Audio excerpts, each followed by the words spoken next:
Herbert Lout, one of the elders here, and on behalf of our pastor Jim Mitchell and our session, I'd like to welcome all who are present and those who are worshiping with us online. We'd like to take a few moments to make some announcements as we begin.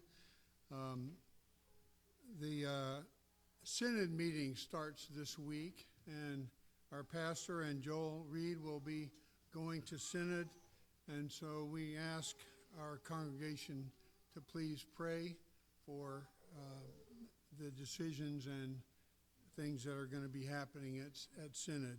And associated with that, on Thursday and Friday is our World Focus, and Elaine Reed would like to make an announcement about that.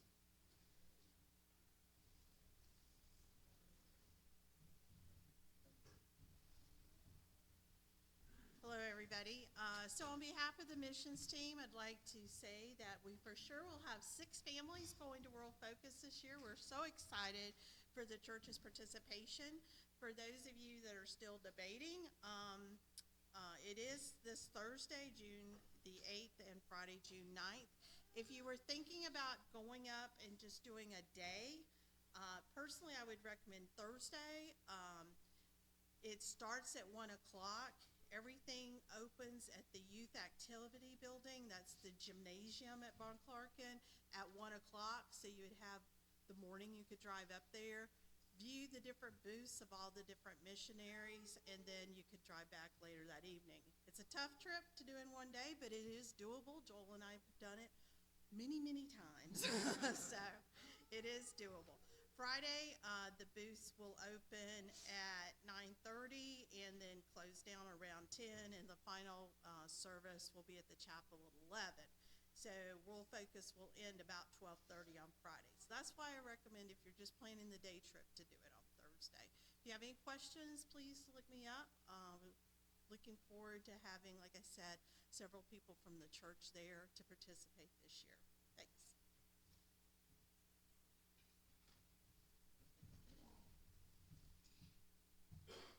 Thank you, Elaine. Also, the Crochet Crafters women's group is going to meet here at Scotts Kirk on Saturday, June 10th at 2 p.m. This would be a great opportunity to get together and meet with other ladies. And so if you have any questions about that, speak with Jordan Blunt, and she'll fill you in on the details. Well, let's take a few moments to prepare our hearts for worship. There's a preparation verses from 2 Peter chapter 2, verses 4 through 10, which deal directly with the topic of the sermon today. It'd be a great opportunity to just read that over and prepare your heart for worship.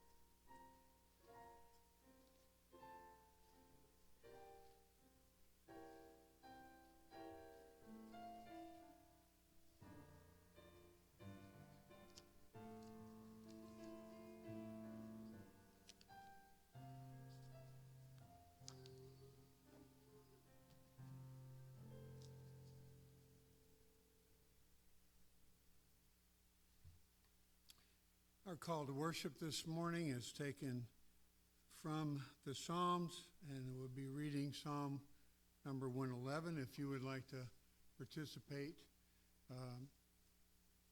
If you have your copy of God's Word, or there is a Bible in the seat back that you could use. So Psalm 111. Praise the Lord. I will give thanks to the Lord with my whole heart, in the company of the upright in the congregation. Great are the works of the Lord, studied by all who delight in them. Full of splendor and majesty is his work, and his righteousness endures forever. He has caused his wondrous works to be remembered. The Lord is gracious and merciful. He provides food for those who fear him. He remembers his covenant forever. He has shown his people the power of his works in giving them the inheritance of the nations. The works of his hands are faithful and just. All his precepts are trustworthy. They are established forever and ever to be performed with faithfulness and uprightness. He sent redemption to his people. He has commanded his covenant forever. Holy and awesome is his name. The fear of the Lord is the beginning of wisdom. All those who practice it have a good understanding. His praise endures forever. So let's participate in that praise of God as we sing Trinity Hymnal number 80. Lord, with glowing heart I'd praise thee. Please stand.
Let us pray.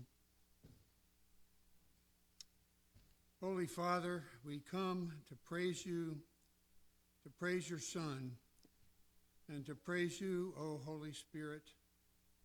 We pray that you would be with us. Lord, warm our hearts that we would praise you with all our being. Holy Spirit, we pray that you would inspire us with your word, that as it is preached today, that you would cause it to have the effects that you have designed for it, for your own glory.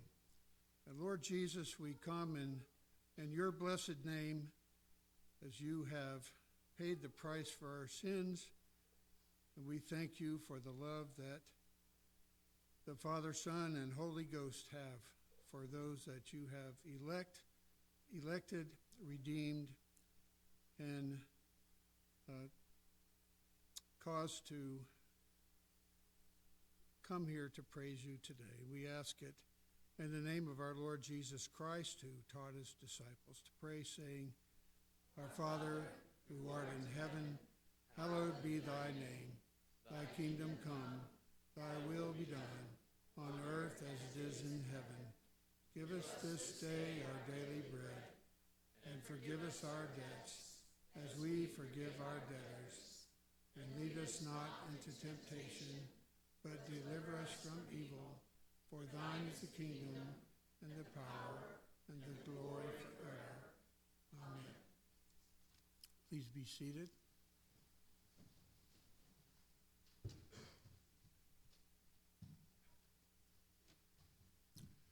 As we come before a holy and righteous God, we recognize that we are not holy or righteous. We can only approach him through the blood of our Lord Jesus Christ, who has shed his blood in payment for our sins. But it is important for us to confess our sins and to know that we will receive God's pardon. Let's read together the confession of sin. It's in your bulletin. Eternal God, in whom we live and move and have our being, whose face is hidden from us by our sins, and whose mercy we forget in the blindness of our hearts.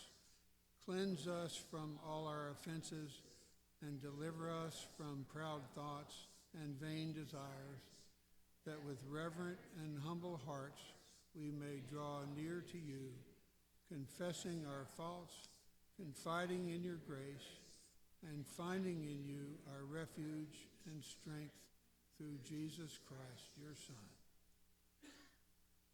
Please take a few moments to confess your personal sins to God.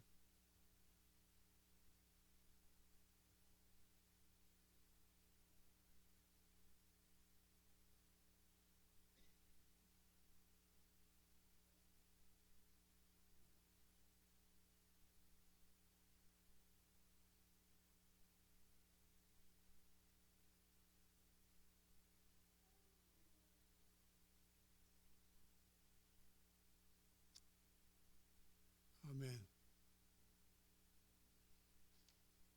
Assurance of pardon is taken from Psalm 103, verses 8, 10, and 11 and 12.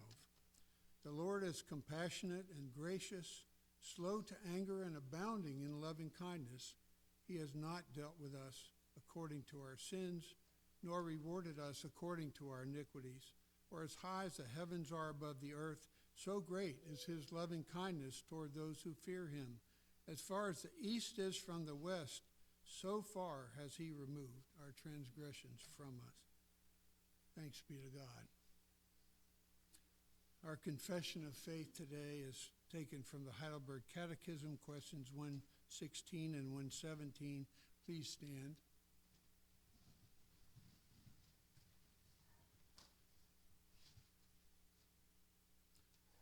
Why is prayer necessary for Christians? Because prayer is the most important part of the thankfulness which God requires of us. Moreover, God will give his grace and the Holy Spirit only to those who constantly and with heartfelt longing ask him for these gifts and thank him for them. What belongs to a prayer which pleases God and is heard by him? First, we must from the heart call upon the one true God only, who has revealed himself in his word for all that he has commanded us to pray. Second, we must thoroughly know our need and misery so that we may humble ourselves before God. Third, we must rest on this firm foundation that, although we do not deserve it, God will certainly hear our prayer for the sake of Christ our Lord, as he has promised us in his word. Please be seated, and will the children please come forward for the children's sermon by Elder Joel Reed.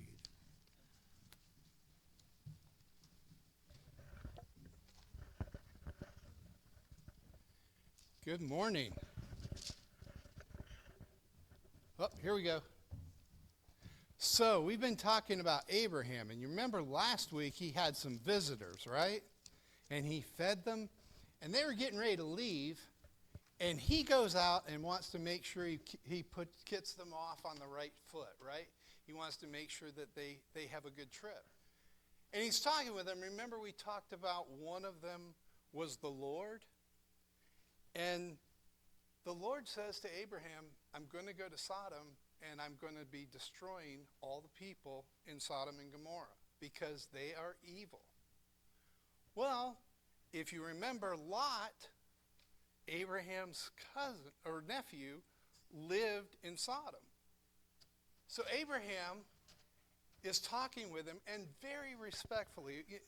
You know, in the Bible it tells us to pray continuously, and sometimes it sounds like we're asking the same thing over and over. But God wants us to go to him with things that concern us. And so Abraham says, what if there's 50 righteous people there? Are you still going to destroy everybody? And he says, no. And he says, okay, what about 45? And he says, no, I won't destroy it for 45. And he goes on and on. He finally gets down. What if there's 10 righteous people there? Will you continue to destroy even if there's 10 righteous? And God promises Abraham that if there are 10 righteous people in Sodom, he would not destroy Sodom. Well, next week, we'll talk about what happens. Let's pray. Dear Heavenly Father, we thank you that you love us enough, that you ask us to come into your presence and to talk with you and to confess to you and to ask you. Father, so often we feel like we're asking the same thing over and over. Father, remind us that you are the one that has asked us to come and to tell you the concerns that we have. Thank you. In Jesus' name we pray. Amen.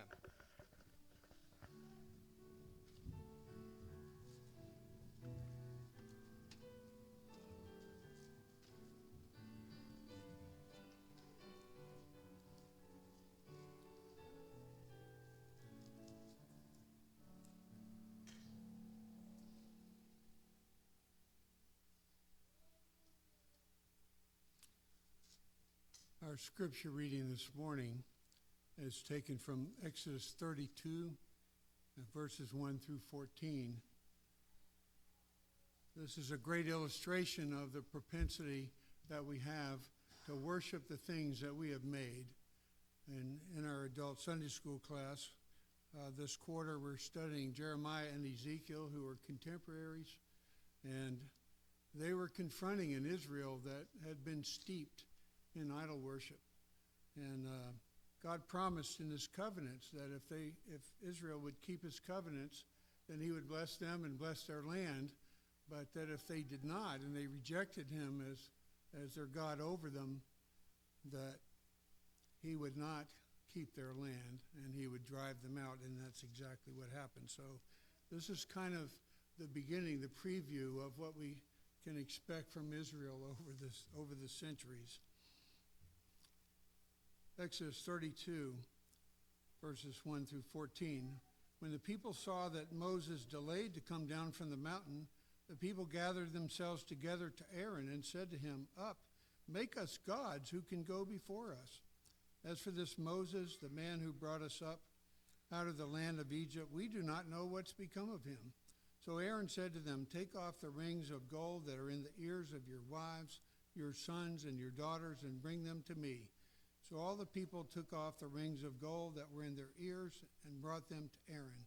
And he received the gold from their hand and fashioned it with a graving tool and made a golden calf.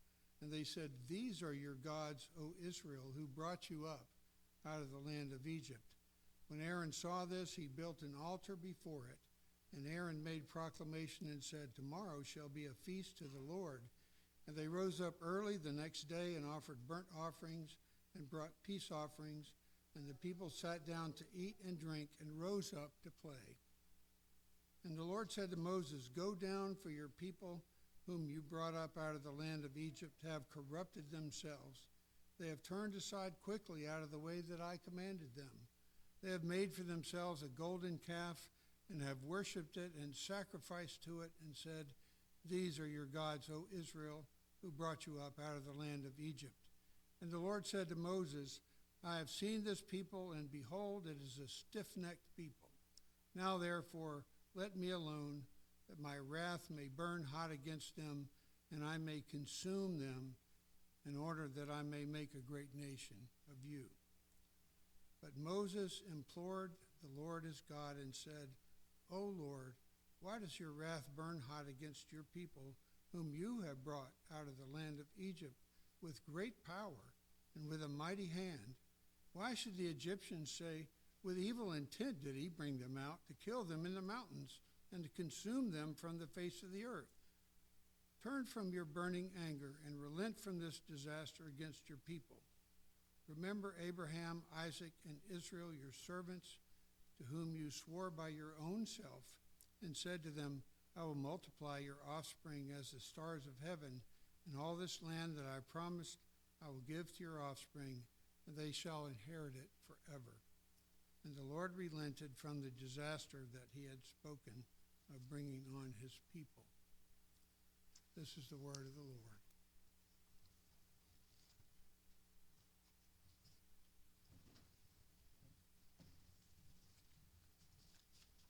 Let us bow before our Lord once again in prayer. O Father, Son, and Holy Spirit, you are the creator of all things. You spoke this world into existence. You call out all the starry hosts by name.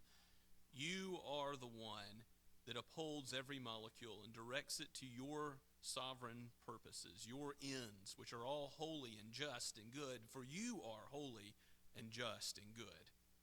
Lord, in your goodness, you have shown compassion on sinners. You have delivered the unrighteous, calling us righteous in Christ, your Son, who has lived a life of obedience in thought, word, and deed that we have not lived. And he has died as our atoning sacrifice. His blood has been poured out so that your fierce wrath would not fall upon us. Indeed, he has consumed the cup of judgment all the way to the very dregs, that we might be blessed and share in your covenant blessings prophesied of old.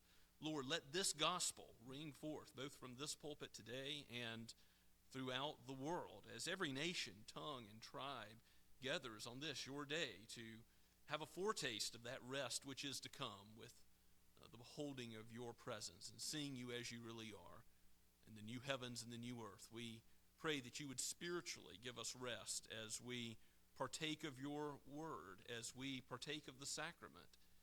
Lord, give your people physical rest as we rely on your word. We know that it tells us what we need, and we do need time off to fellowship with your people, to think about the needs of mercy. Lord, help us as a church to go forward with unity of purpose, with a love that is overflowing, with an eagerness to count others as more important than ourselves, to serve others, to forgive and be forgiven. Let the love of Christ be obvious amongst us, so that those who have not yet trusted in Christ would come to behold his beauty and truth and goodness as well, and cling to him, so that they too would find a shelter from the wrath which is to come. We give you praise, Lord, that your word is true, that we can rely upon it, that you've written it down, that you've given us all 66 books of Scripture, and you've preserved it. Father, we thank you for this, asking that you would open it, open our ears to comprehend it, and then have us not remain hearers only, but make us doers of your word as well. We pray this for the sake of your glory, that your church would prosper. We pray for our brothers and sisters at Shem Creek, that you would do the same work amongst them, and for the Goodmans as they return for World Focus, as we think of all the missionaries coming together for that. We pray for your blessing to be upon them. We think of those not only in this area of the world, but also in Pakistan and Uganda, in Spain and Toledo, and many, again, who are having their pastors leave shortly. We ask your blessing on these congregations. We pray for the ministry of mercy through the hospital in Sahiwal, Pakistan, that deeds of love and mercy might accompany the preaching of the gospel there. Use the doctors and nurses and the practical help that is given to the body to aid the soul also. Father, we pray for our youth in this church. We pray for those who have just been born, those who are still in the womb. We pray, Lord, that you would bless the youth group and those who are thinking about summer work, career decisions, or perhaps going back for further education. We give you praise for how you have blessed in the days that have gone before, how some have graduated, how, Lord, you are sanctifying your people. We pray for you to raise up, even from amongst our own number, missionaries, pastors, elders, deacons, those who will serve in your church in these offices, and those who will, Lord, be members of the body, aiding in every way with every spiritual gift as the ears and eyes and nose and hands and feet of the Lord Jesus. We give you praise for Lord, how the ministry teams are at work, and we pray for wisdom and guidance. Particularly help us prioritize what works are most important, what things would glorify you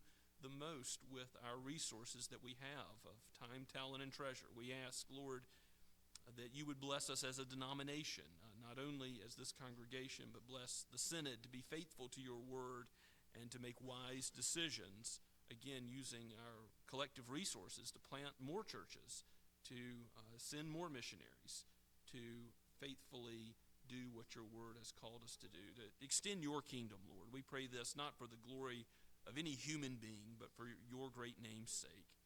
Lord, we pray for parents and those who are raising children. Give them wisdom, guide their steps so that they may guide these young ones into all that your holy word commands. Father, we pray these things knowing that there are many who are anxious among us, who are worried and who suffer with pain or chronic pain, who are recovering from surgery. Father, we lift these before your throne, knowing that you are good and you care for us, and we can cast these burdens upon you, knowing that you are our shepherd now and forever. You will be with us. Father, we thank you for that assurance that nothing can separate us from the love of Christ, not even that darkest valley, the valley of the shadow of death. Be with your people every step of the way. You who have begun a good work in us, complete it on the day of Christ Jesus. And give us hope as pilgrims going to a better land. And give us guidance by your word as a lamp to our feet, a light to our path. For we pray this in the name of he who is the light of the world, the Lord Jesus himself. Amen. And let us stand and praise the Lord once again from Trinity Hymnal number 628. Come, my soul, thy suit prepare.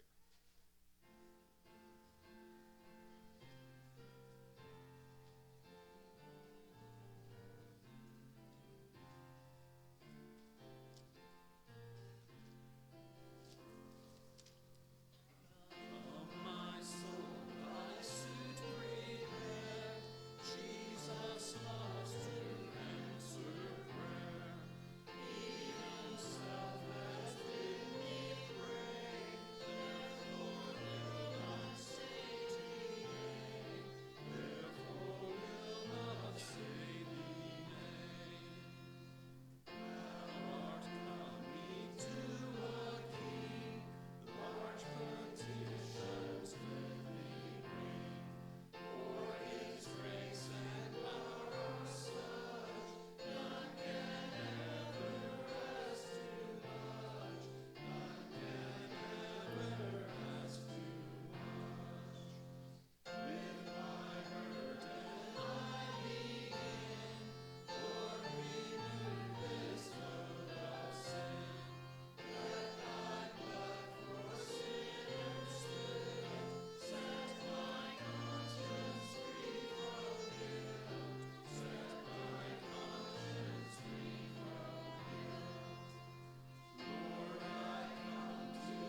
Let us pray.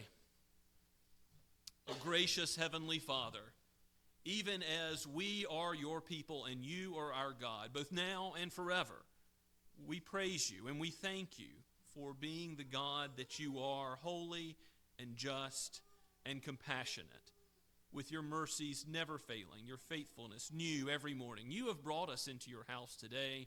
We have life and breath because of your faithfulness. We ask, Lord, that you would use us as your servants. May we be living sacrifices to your glory. Take our lives and let them be consecrated to thee. We ask, Lord, that you would take these tithes and offerings, extend your kingdom with deeds of love and the preaching of the truth. We pray all this in the name of our King, the Lord Jesus. Amen.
Please be seated and take your copy of God's Word and turn with me or look up on your electronic device. Genesis chapter 18. We continue where we left off in the middle of the chapter at verse 16. So Genesis 18, starting at verse 16, going on through the end of the chapter. If you recall, last time, Abraham and Sarah have just been visited by 3 people. And it turns out that Abraham, with his hospitality, entertains angels. 2 of them are angelic beings, Hebrews 13:2 tells us. But one of the 3 is the Lord himself. And the Lord, Yahweh, gives a message to Sarah that she will indeed have the promises that God has already made several times confirmed, that this time next year she will bear a son, that prophesied son Isaac. And we'll see that will come to pass, just as the Lord has spoken. In the remainder of the chapter, the angels are still there. The Lord is still there, but Abraham's going to see them off. They've come into his presence, and part of that hospitality is the courteous going with them as they leave. So we'll pick up at verse 16 and see what happens as the text moves towards Sodom. This is God's word, penned by Moses and breathed out by the Holy Spirit for each of us today. Then the men set out from there, and they looked down towards Sodom. And Abraham went with them to set them on their way. The Lord said, "Shall I hide from Abraham what I am about to do, seeing that Abraham shall surely become a great and mighty nation, and all the nations of the earth shall be blessed in him?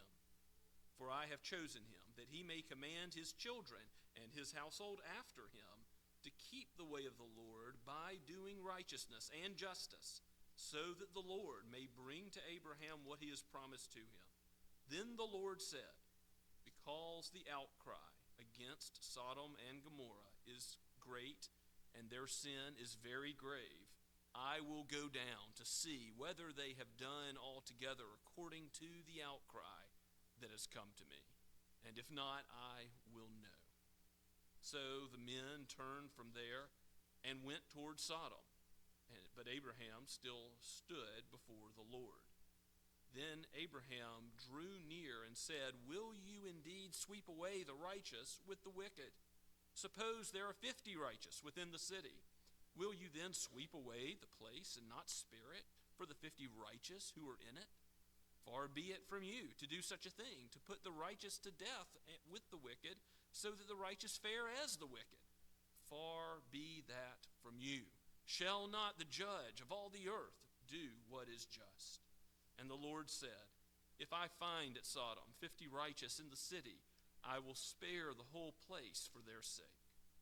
Abraham answered and said, behold, I have undertaken to speak to the Lord, I who am but dust and ashes. Suppose 5 of the 50 righteous are lacking. Will you destroy the whole city for lack of 5? And he said, I will not destroy it if I find 45 there. Again he spoke to him and said, suppose 40 are found there. He answered, for the sake of 40 I will not do it. Then he said, oh, let not the Lord be angry, and I will speak. Suppose 30 are found there. He answered, I will not do it if I find 30 there. He said, behold, I have undertaken to speak to the Lord. Suppose 20 are found there. He answered, for the sake of 20 I will not destroy it. Then he said, oh, let not the Lord be angry, and I will speak again, but this once. Suppose 10 are found there. He answered, for the sake of 10 I will not destroy it. And the Lord went his way when he had finished speaking to Abraham, and Abraham returned to his place. Let's pray and ask for God's help.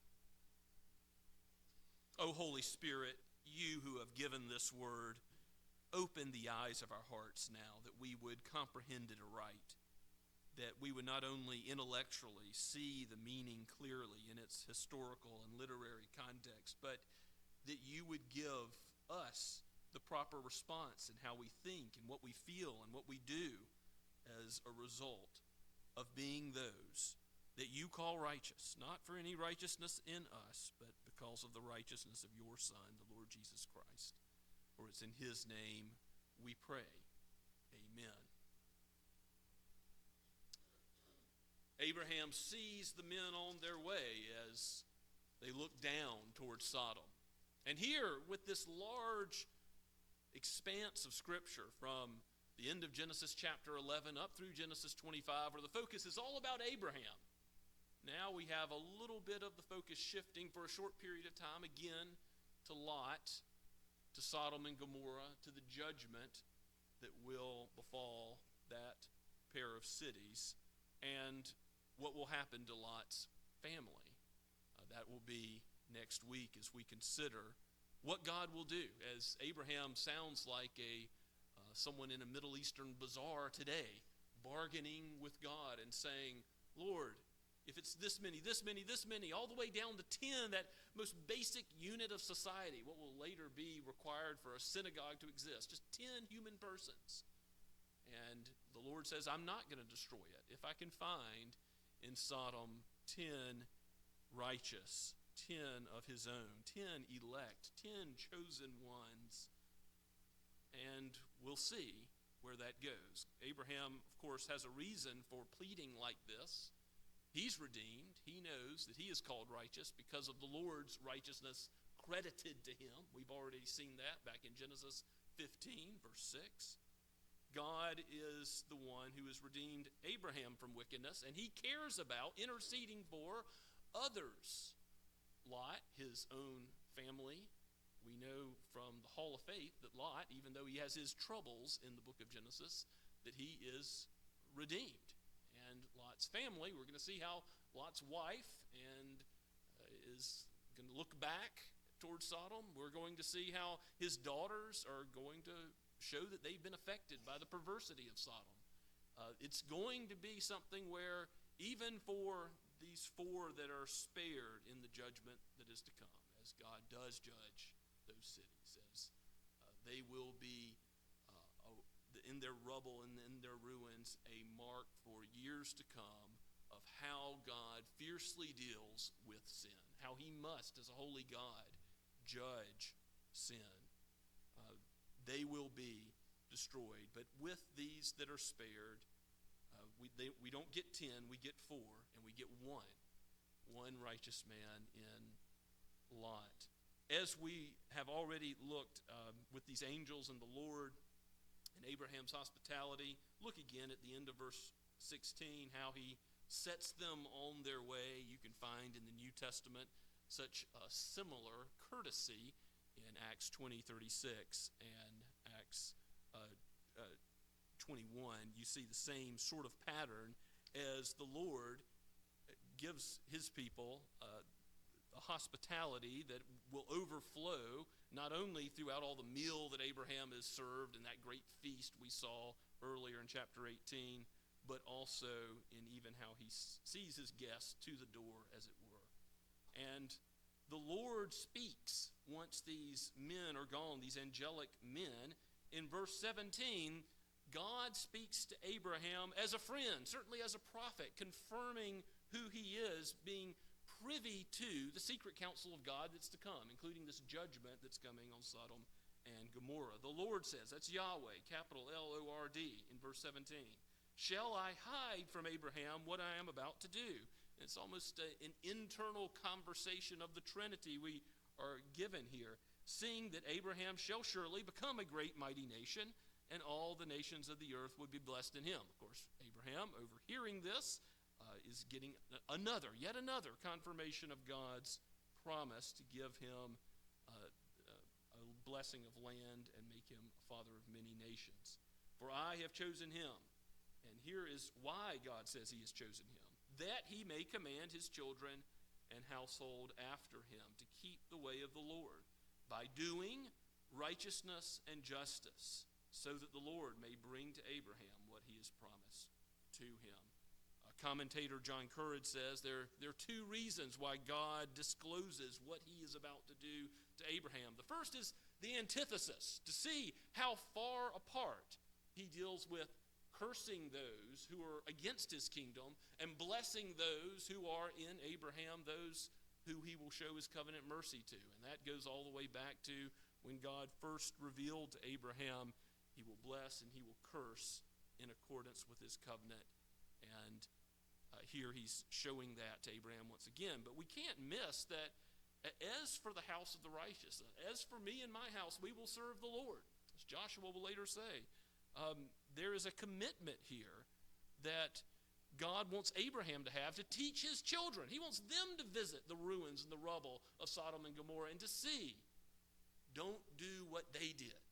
If you do what they did, you'll end up like them, ruined, judged, cursed.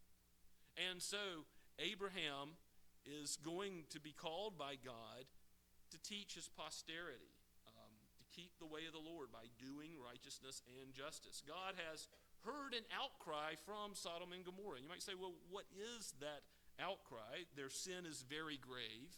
That is speaking of degree of sin. Certainly all sin merits God's wrath. He's a holy God to the infinite degree. So any sin at all means we ought to be separated forever from him in hell. That's right. It's just. The person we've offended is infinite in holiness and goodness, and no evil can dwell with him. If he should mark iniquities, who could stand? No one. And yet, a very grave sin speaks of the aggravations of the sin of Sodom. Yes, they are in face of what Abraham has already done, rescuing Lot. Remember, rescuing Sodom from Chedorlaomer, that great king that was warring and had captured Lot. God has already shown his grace several times in Sodom with Melchizedek. There's several times we've seen the light of the gospel go to the gates of Sodom, and yet the Sodomites are living in ways that are perverse. And you might think of the perversity of Sodom as being what this outcry is all about. that God is going to go down and investigate, just like with the Tower of Babel. In verse 21, it says, I will go down to see what they have done altogether. Is it according to the outcry or not? I will know. This is not limiting God's sovereign omniscience, his knowledge. He knows everything. He is the one who upholds every molecule. He is the one who knows a word before it's on our tongue, as Psalm 139 says, our coming and going.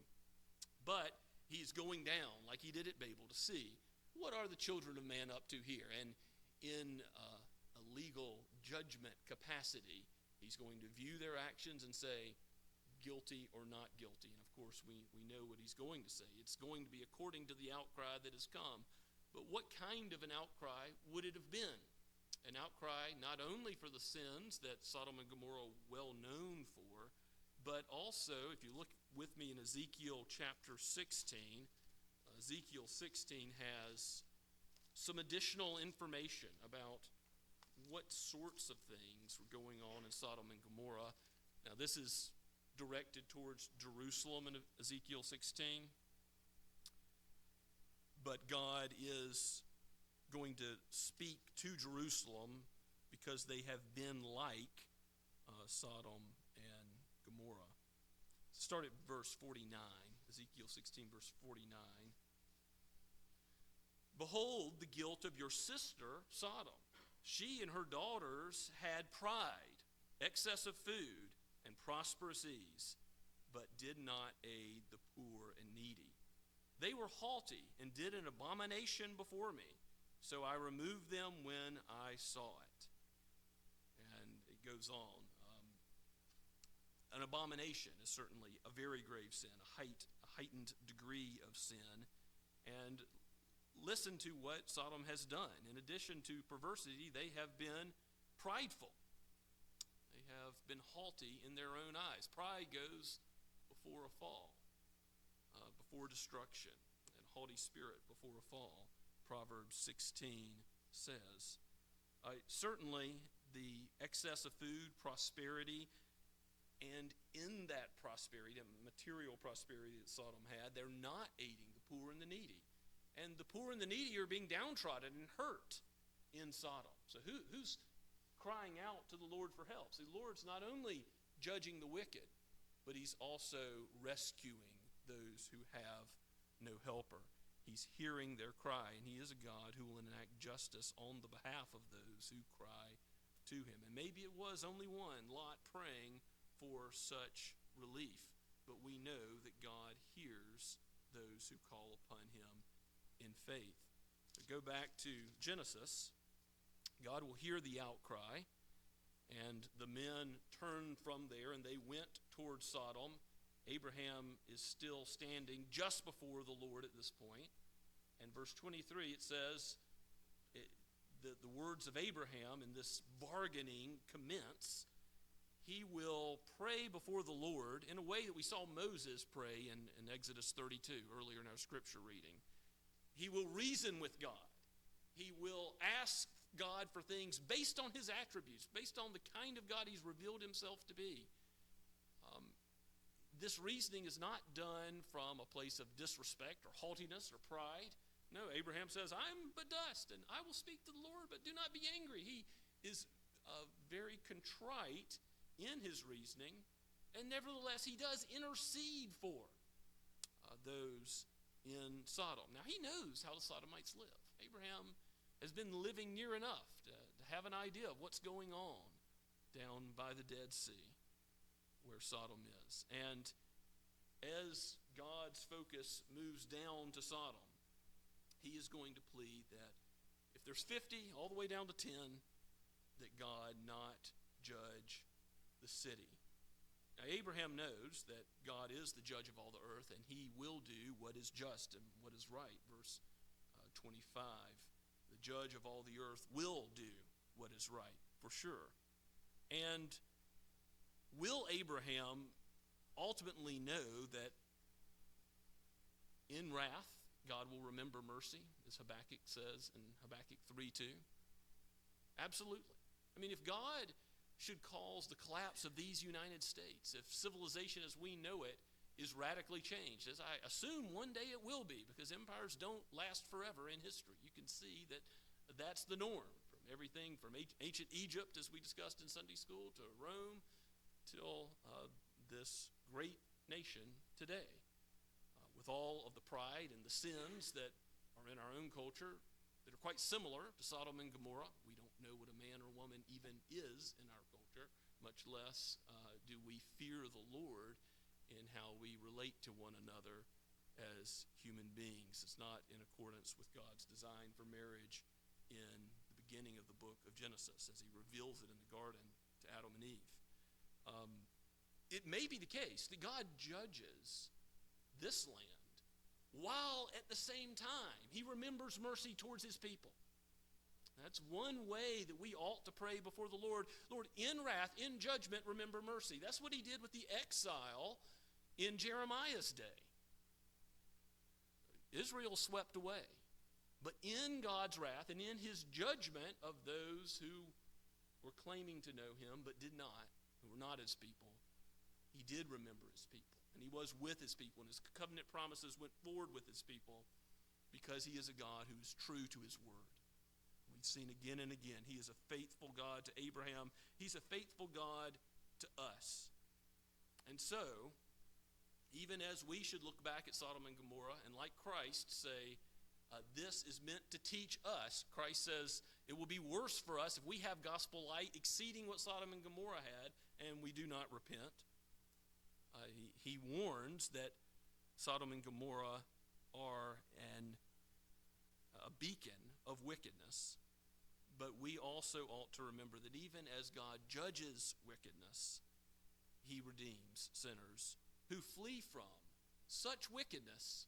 The Apostle Paul says, such were some of you to the Corinthians. In other words, those who were involved in the perversity like Sodom and Gomorrah. God redeems from even grave sin, serious sin.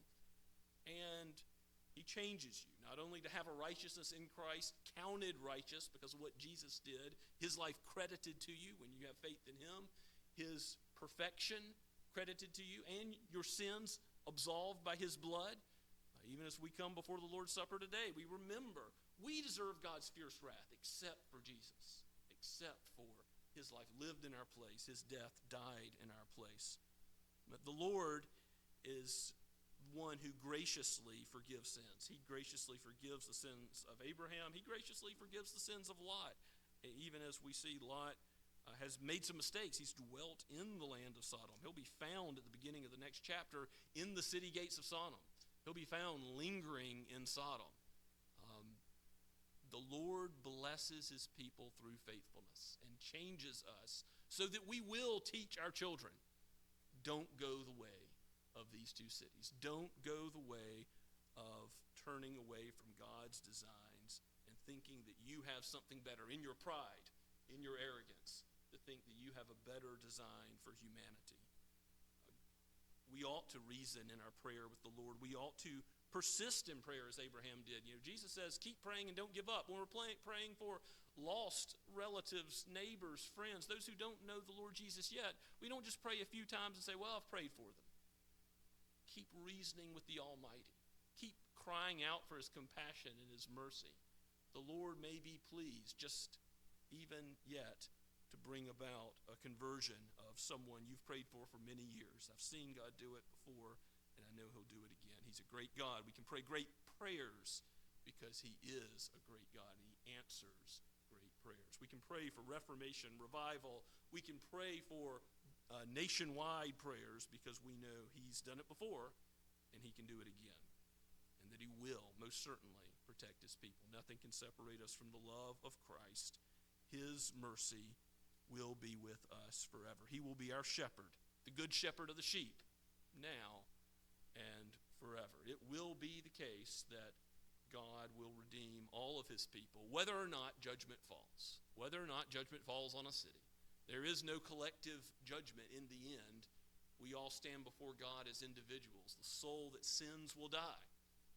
We stand either bearing our own sin, or Christ has borne that sin for us on the cross. Those are the two conditions of humanity. We're in Adam, sinners, or we're in Christ as our new head, the one that credits us with his righteousness, the one that forgives us by his shed blood. Let's pray with thanksgiving now. Father, we thank you for your word. We do need it. We need to see clearly that you are a God who bears wrath against sin. The wages of sin is death. And we in our hearts have every form of sin. We've broken all the commandments. To break any point of the law is to break the whole. It is to go against your character. Lord, we need to see that we are but dust and completely dependent on your sovereign mercy. Salvation is from you. And Lord, let us pray for our neighbors. Let us, Lord, continue to plead for your mercy to be applied and extended throughout the earth. We know that you have chosen to work through prayer, that you choose to answer the prayers of intercessors, those who will go before you and ask. So, Lord, make us an asking people, that we might receive wisdom, that we might receive blessings from your good hand. For you delight to give good gifts to your children. You have given us even yourself. You are our portion now and forever. We pray in Jesus' name that your covenant faithfulness would resound in our lives as we go forth from this place, that others would see and be brought into your covenant, see your covenant mercy. We pray in Christ's name. Amen. Let us stand now as we respond to God's word and also prepare for the table. Let's stand and sing together.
As we come to the Lord's table, I say, as I always do, this is the table of the Lord Jesus Christ. It is not the table of Scott's Kerr Presbyterian or of the Associate Reformed Presbyterian denomination. But God has called us to do this as his people, as his kingdom, because he has called us friends, like he has called Abraham his friend in the gospel. He's called us to friendship which shares not only the future in the prophecy of his word that is true, but also the fellowship meal of this covenant celebration of the Lord Jesus, who he is and what he's done. His death, his body broken, his blood poured out. It is the meaning of these common elements that we enjoy together. And clearly it's not primarily to strengthen our bodies, a small token amount of food, but it is to strengthen our souls, to know that just as certainly as food strengthens the body, so certainly has Christ died that you were redeemed for your sins. We know that due to the physical world around us being clear and visible, that God sees our weakness and condescends to it, to say, as if we understand the material world better than the spiritual. I know what you need. You need to know that I feed you spiritually just as you were fed materially. You receive your daily bread. You are God's friends. He will give you the bread of life in Christ. He will not have Christ's death be applied to you and then take away his love. No, he is your God and you are his people forever. So now, partake of the Lord's Supper. Despite your faith being weak or strong, partake of the Lord's Supper and look to Christ, the object of your faith, who never wavers, with joy and with gladness. And teach your children, if they've not yet professed Christ as their own, teach their children the meaning of this supper so they look forward to the day which they will partake it themselves and comprehend it and discern the body and blood of Christ also. And if you have not yet trusted in Christ yourself, don't yet partake, but look forward to that day when the Holy Spirit would change your heart so that you would profess faith in him and with joy know that your sins are forgiven also and come to the table and dine with your Lord and your Savior. If you are in the Lord Jesus, come with joy today. I turn to 1 Corinthians chapter 11 as the words of institution are given there. And in that passage, the Apostle Paul recounts Jesus' own instructions from the Gospels. He warns the Corinthians not to eat or drink to excess, not to be prideful, but to serve others in the Lord's Supper, and to not eat or drink judgment on themselves. That's the whole purpose of examination. And in verse 23 he says, "For I received from the Lord what I also delivered to you, that the Lord Jesus, on the night he was betrayed, took bread, and when he had given thanks, he broke it and said, 'This is my body, which is for you. Do this in remembrance of me.' In the same way, after supper, he took the cup, saying, 'This cup is the new covenant in my blood. Do this as often as you drink it in remembrance of me. For as often as you eat this bread and drink the cup, you proclaim the Lord's death until he comes.'" Let's pray together. Lord, take these common elements so that our lives may be a proclamation of your life and death and resurrection. We thank you for understanding us, for making us and redeeming us and governing us in such a way that you do cater to the weakness, the frailty of our flesh, strengthen our souls, that we might feast upon Christ by faith.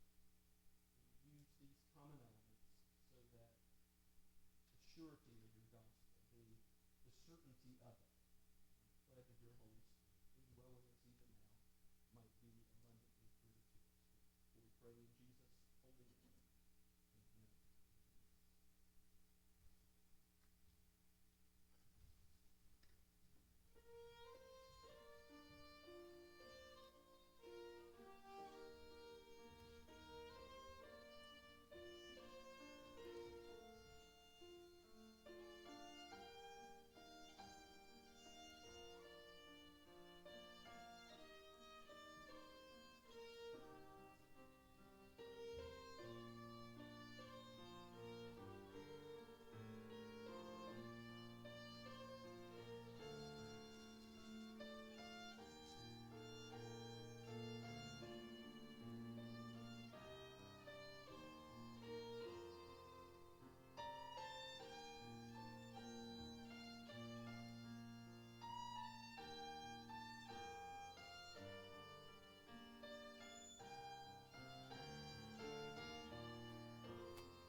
Lord Jesus did not come to be served, but to serve and to give his life as a ransom for many.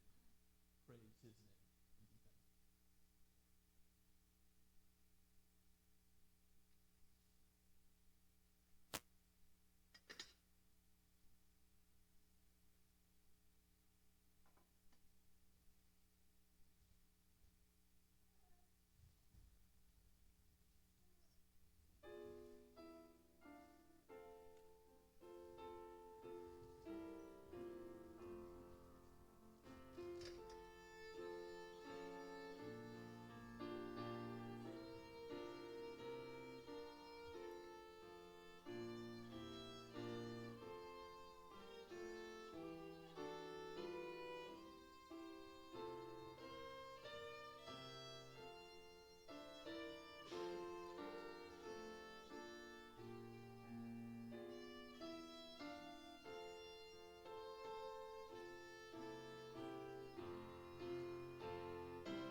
Cup of blessing, ours, because Christ drank the cup of God's wrath to the very dregs. Rejoice in him.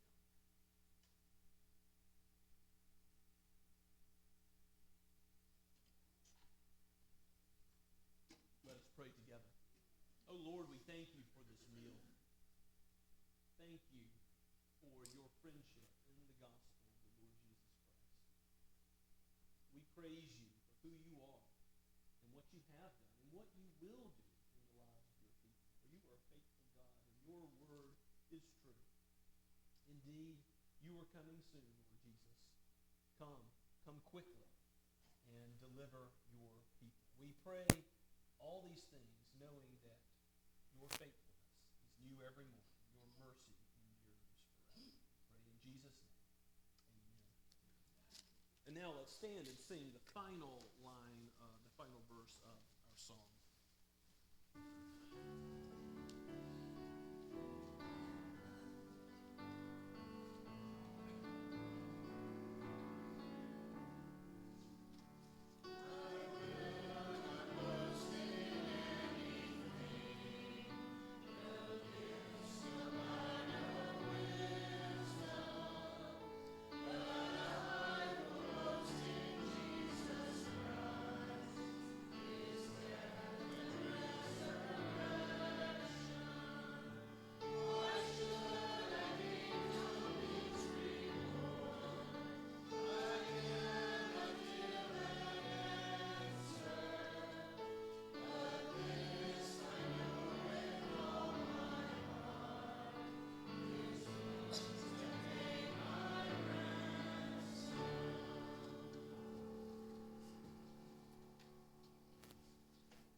according to the power at work within us. To him be the glory in the church and in Christ Jesus throughout all generations,